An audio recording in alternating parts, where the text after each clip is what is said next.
The Hundred Years' War 1337 to 1453.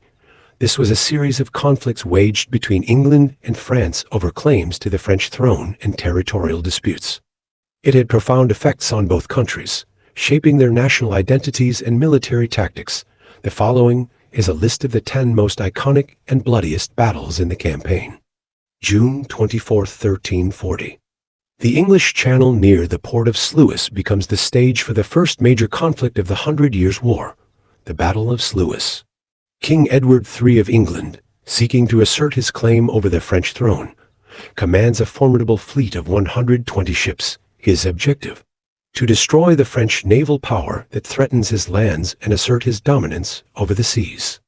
Edward's fleet, bearing the iconic English longbows, positions itself with the sun behind them, a strategic move that blinds the French as they approach. Meanwhile, the French fleet, commanded by Hugues Quiret and Nicolas Behuchet, is moored in a tight defensive circle at the port, their ships chained together, presenting a formidable barrier. As the battle commences, the English unleash a deadly barrage of arrows, turning the tide early. The French, however, are prepared.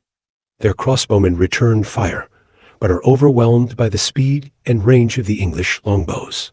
The English fleet uses smaller, more maneuverable ships to break the French formation. Edward's forces board French ships, capturing or destroying them one by one. The French admirals, Quiret and Behuchet, fight bravely, but are eventually captured and executed.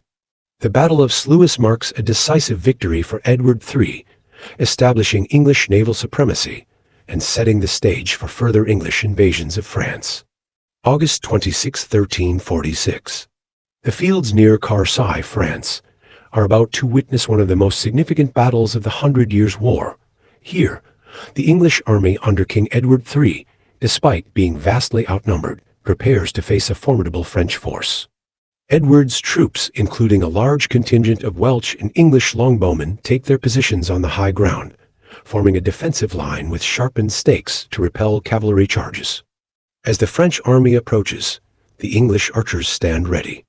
The longbow, capable of unleashing volleys at a rapid pace and with deadly accuracy, is about to be tested against the heavily armored French knights.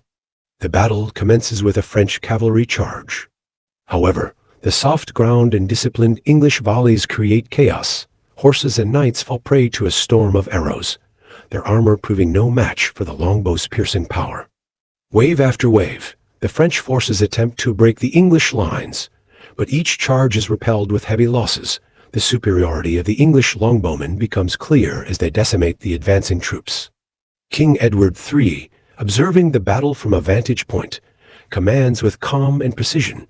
His leadership not only inspires his men, but also ensures a well-coordinated defense. As the sun sets over Carsaille, the battlefield is strewn with the fallen. The English victory is decisive, shaping the future of warfare by demonstrating the effectiveness of the longbow against traditional armored knights. September 19, 1356. The rolling fields near Poitiers, France, are about to become the stage for a pivotal clash in the Hundred Years' War. The English, led by Edward, the Black Prince, face a larger French army commanded by King John II. The English army, skilled and disciplined, takes up positions south of the River Loire. They are outnumbered but prepared, forming a strong defensive line enhanced by archers equipped with the formidable longbow. The Black Prince, a strategic and inspirational leader, coordinates his forces with precision. He positions his archers and infantry to utilize the natural terrain, maximizing their defensive potential. King John II of France, eager to defeat the English and regain lost territories, leads his army directly into the strategically prepared English lines. As the battle commences, the English longbowmen unleash a devastating volley of arrows, causing disarray in the French ranks. The French cavalry, hindered by the muddy conditions, struggles to advance. The English infantry, supported by their archers, holds firm, wave after wave. The French attacks break against the English defenses. In a dramatic turn, King John II is captured during the fray, a significant blow to French morale and leadership. His capture marks a crucial moment, tipping the scales in favor of the English. June 1372. The waters near La Rochelle, set the stage for a pivotal naval battle in the Hundred Years' War. The English, who have long maintained dominance over the Channel, face a formidable alliance between the French and Castilians. The Castilian fleet, commanded by the capable Admiral Ambrosio Boccanegra, joins forces with the French to challenge English naval supremacy. Armed with heavy cannons and maneuverable ships, the Castilian and French fleets prepare to engage the English near the port of La Rochelle. The English fleet, confident in their naval prowess, sails forth under the command of John Hastings, aiming to protect their trading and military interests. As ships clash, the superior maneuverability and firepower of the Castilian galleys become apparent. The battle intensifies with broadsides and boarding actions. The Castilian and French forces work in tandem, outflanking and overwhelming the English vessels. In a critical turn, Admiral Boccanegra leads a bold maneuver to capture the English flagship, dealing a severe blow to English morale and command structure. The Battle of La Rochelle ends with a resounding victory for the Castilian and French alliance, reshaping naval power in the Channel and marking the beginning of French dominance at sea. October 25, 1415. The fields near Agincourt in northern France are shrouded in morning mist. Today, they will witness one of the most celebrated battles in medieval warfare. King Henry V of England, with an army exhausted by disease and battle, faces a French force vastly outnumbering his own. Despite the odds, the English are resolute, their morale buoyed by their king's presence. King Henry, aware of his army's dire state, delivers a stirring speech. His words fortify his weary men, readying them with a fierce determination to fight. Brave soldiers, we stand on the cusp of a day that will be etched in history. Here, in these fields far from home, you have marched, fought, and endured. You have shown the strength not of numbers, but of will. And though we are weary, our spirits remain unbroken. Stand firm, draw your strength, and let your valor shine. For England, for your families, and for yourselves, I ask you to fight and to win. The battlefield, a narrow strip of open land flanked by dense woods, favors the English. Henry strategically positions his archers, armed with the formidable longbow, at the forefront of his formation. The French, confident in their numbers and the prowess of their armored knights, prepare for what they believe will be a decisive blow against the English invaders. As the battle commences, the English longbowmen unleash a devastating barrage of arrows, raining down upon the advancing French with deadly precision. Seizing the moment, Henry leads a charge that cuts through the French ranks. The English foot soldiers follow, pushing back the stunned French forces. As the day ends, the field of Agincourt is littered with the fallen. Against all odds, Henry V achieves a staggering victory that would resonate through history. March 22, 1421. The tranquil fields near Bourg in France are about to become the backdrop for a pivotal battle in the Hundred Years' War. The English, led by the Duke of Clarence, are confident after recent victories. They aim to extend their control in France, unaware that a Franco-Scots army lies in wait. The Franco-Scots forces, a unique alliance bolstered by Scottish soldiers eager to support their French allies, prepare under the command of John Stuart, Earl of Buchan, and the French commander, Lafayette. The English army, separated from its main force and lacking heavy cavalry, advances towards Bourg. The Franco-Scots army sets a trap, positioning their forces strategically across the terrain.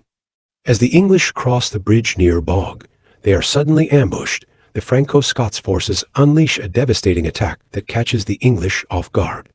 The battle intensifies with fierce hand-to-hand combat. The Duke of Clarence, leading from the front, finds himself in the thick of action. In a critical turn of the battle, the Duke of Clarence is struck down, a significant blow that sends shockwaves through the English ranks. The Battle of Bourg ends with a decisive victory for the Franco-Scots alliance. Late 1428. The city of Orléans stands as a critical French stronghold during the Hundred Years' War. English forces have encircled the city, laying a siege that could decide the fate of a nation. English troops, confident after years of victories, have constructed a ring of fortifications around Orléans, choking off supplies and hope. The city teeters on the brink of capitulation. As winter sets in, the people of Orleans grow desperate. But amid this bleakness, a beacon of hope emerges from the countryside of Lorraine. Joan of Arc, a young peasant girl, driven by divine visions, arrives to turn the tide. She rallies the demoralized French troops with her unwavering faith and determination. With Joan at the forefront, a series of bold French counterattacks begins. Each English fortification around Orleans is contested fiercely. Injured in battle, yet undeterred, Joan leads her forces with extraordinary courage. Her presence on the battlefield is electrifying, inspiring acts of heroism. The siege breaks. The English defenses crumble under the relentless French assault, spurred on by Joan's indomitable spirit.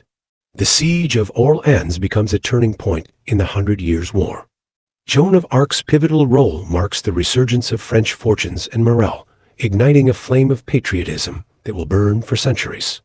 June 18, 1429.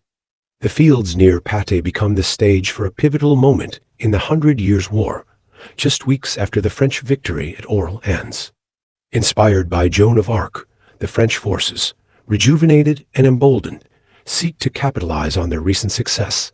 Opposing them, a formidable English force led by the experienced commander, Sir John Talbot.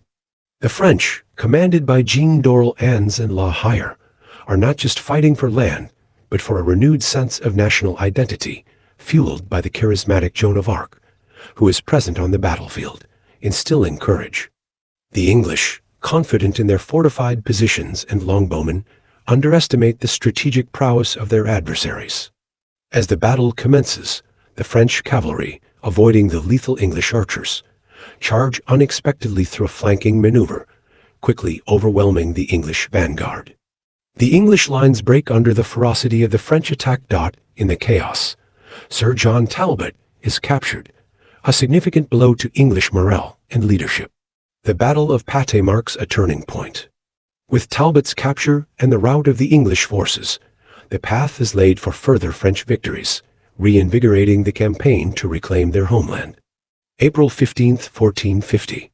The rolling fields near the village of Formigny in Normandy set the stage for a pivotal clash in the 100 Years' War. The English army, led by Sir Thomas Kyriel, is well entrenched, hoping to maintain their grip on Normandy, but the French, commanded by Charles of Bourbon, Count of Clermont, are determined to reclaim their territory. Kyriel's forces, numbering around 4,000 men, are positioned strategically, but the French army, nearly twice as large, approaches with a formidable new weapon that would prove decisive: cannon. As the battle commences, the French cannons roar to life, their devastating power unlike anything the English have faced on this battlefield. The English lines are shaken by the relentless artillery assault, throwing their ranks into disarray. Seizing the moment, French cavalry and foot soldiers, spurred on by the cannon fire, launch a coordinated attack on the English positions. The turning point comes as additional French forces, led by Arthur de Richemont, Constable of France, arrive unexpectedly, flanking the English army. Outnumbered and outmaneuvered, the English forces crumble under the combined might of French artillery and the fresh troops. July 17, 1453. The tranquil vineyards near Castellon in southwestern France are about to witness the final act of the 100 Years' War. Here, a formidable French force under the command of Charles VII, equipped with the latest in artillery technology, prepares to face a seasoned but weary English army.